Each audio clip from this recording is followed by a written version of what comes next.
So you want to start your own automotive repair shop? Well, that is going to be the entire basis of this video because it is one of the top questions I get across my platforms as well as when I do live streams. It is definitely one of the most asked questions. Other shop owners, if you watch this video, please throw down in the comments some advice that you would add to this, as well as those people that are watching this video that want to start an automotive repair shop. If there's any questions myself or anybody in the comments didn't answer, please throw them down there and we'll answer and help you out, or I can do follow-up videos. I've got some questions here underneath the camera, so you might see me looking down, but I wanted to stay on topic and just give you all of the information and not run off on bunny trails. So let's get right into it. First question that I get a lot: how do I build clientele? Well, to me, that one's pretty easy. One of the best things that you can do is tell your family and friends. Let your family and friends know that you are looking to build a business and you want to work on their cars. Me personally, that's what I did. It worked absolutely fantastic, and I asked them for referrals. Don't be afraid to ask. Hey, let your friends and family know that I would love to work on their cars. You can't be afraid to ask for those types of things. I specialize currently and always have, and when I was doing side work and building my business, I told people that, hey, I specialize in Hondas. If you know anybody that has a Honda, please send them to me. I would love to work on their car. So that's how I initially started building my clientele, was just telling family and friends and asking for referrals. Referrals are some of the absolute best ways to get clients. It's the best form of marketing you can get, and those clients start off almost always as great clients because they've been referred by someone they trust. Second question: how much money do you need? So there's going to be a lot of different answers on this one. I'm going to be completely transparent with you.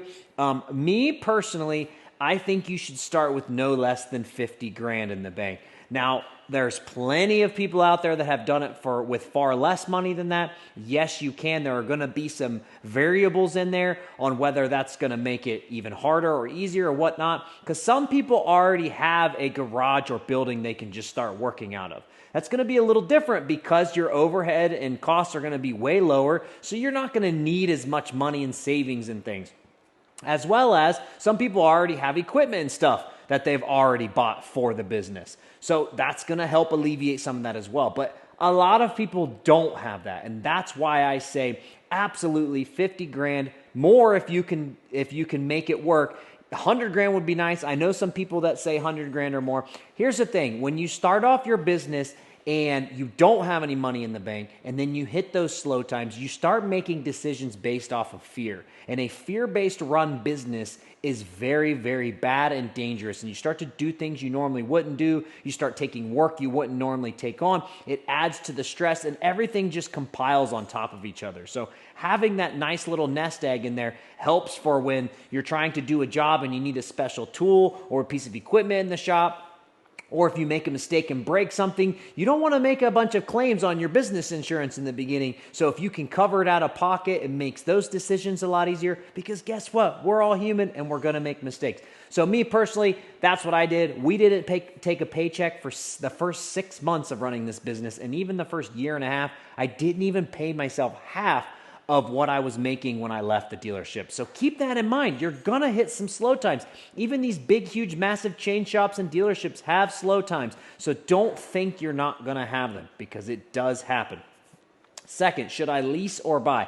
Well, this is all going to be, again, different advice from different people, but I personally think if you can just have something already, like if you already have a property or somewhere you can work on cars, it will help. I started off in my house garage at my house, my previous house that I bought. I was able to work. I lived kind of out in the country, so I was able to do that, and it worked out for me. You may not have that option, so if you lease, it's going to probably be a better option, as long as the lease isn't crazy expensive and it's not some crazy long-term, multi-year lease, a 1-year lease at the most.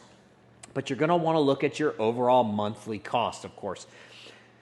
Little side note on that, though: in the beginning of the business, you don't want to just focus on how much is this going to cost me. You also want to focus on how much is this going to help and make me. But that's another side note. I'm going to stick on topic here. All right, should you specialize? Yes, absolutely. If you have a specialty, it will help you tremendously in the business. Again, I mentioned I specialize in Hondas and Acuras. There's a lot of things that because I specialize, I can stock because I know they're common issues. I stock a lot of Honda cabin air filters because there's not a ton of different variables in them, and there's one size that fits a bunch of them. Same with Honda oil filters. You can use the same oil filter for all Hondas aside from the S2000.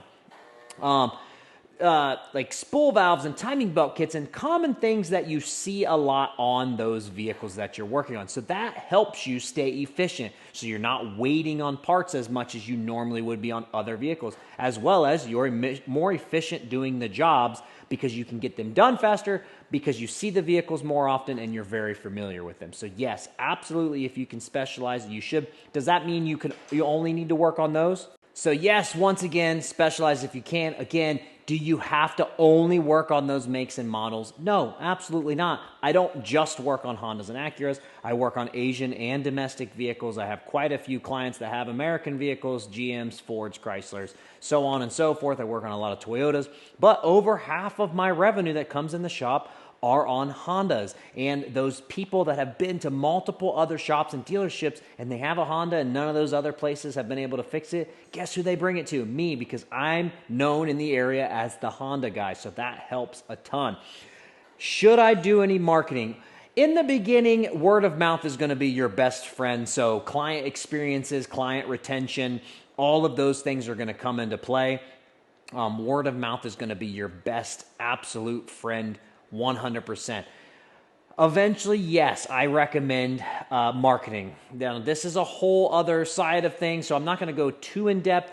But what you'll hear a lot of times, especially from smaller shop owners, and it's going to depend on your goal as the business. Do you want to just stay a one-person shop owner the entire time that you own the business? Do you want to grow it and expand it? For me personally, I've always had and always will have the intention of growing this business, and we are doing that. And so we will hire employees. Eventually, I want to get to the point where I don't have to be here every day. Will I not be here every day? I don't know. But if I don't have to be, I don't want to have to be. And so that's my goal. I want to be able to go on vacation and the business still run and I can still have revenue coming in versus right now, obviously, if I don't work, we don't have revenue. I don't want everything laying on my shoulders. So to build a business like that, yes, eventually you're going to have to do some marketing. But there's a lot of what they call guerrilla type marketing in the beginning that you can do that's free. Social media is a huge one that a lot of people underutilize. Video is a big, huge part of that as well. So make sure you're utilizing all of the free stuff. And then when you get to the point where you have a really good clientele base and you're not, you have some up and down months, because if you're booked out 3 to 4 weeks at all times, there's 2 reasons, and I can tell you 9 times out of 10, it's one reason, and that's because you're undercharging. A lot of smaller shops undercharge. They're not charging enough, and they're working all these crazy hours because they feel like they need to be the cheapest around town. Trust me, you do not want to do that. So back on topic anyways. So yes, absolutely, eventually you'll want to do some marketing. But in the beginning, word of mouth is usually enough. Sometimes if it's not and you're not staying busy enough, then you're going to have to think outside the box and do some things that no one else is doing in the area. We, from the very beginning, have done handwritten thank you cards. We send them out at the end of each month. We do client gifts like custom-made sugar cookies, car wash gift cards and stuff, and we'll do those on clients that have a certain dollar amount on the repair order. So whatever the dollar amount we set, okay, everybody who has a repair order that month with over that amount, we'll give one of these little gifts to. It's just something a little different, again, that no one else is doing. Something else we've always done is when we get referrals and somebody refers a really good client to us, we'll text that client because we have the Starbucks app, and we'll text them a Starbucks gift card. We'll ask them, hey, do you like coffee? 9 times out of 10, they say yes. We'll send them a gift card unexpectedly. We didn't tell them that we have any sort of referral program. We just like to do it unexpectedly, and that goes over huge as well. All right, so some other questions that I'm going to get into a little bit is like, what type of business insurance should I get? Where do you have business insurance? Should I do an LLC? Should I be a sole proprietorship? Should I be an S Corp?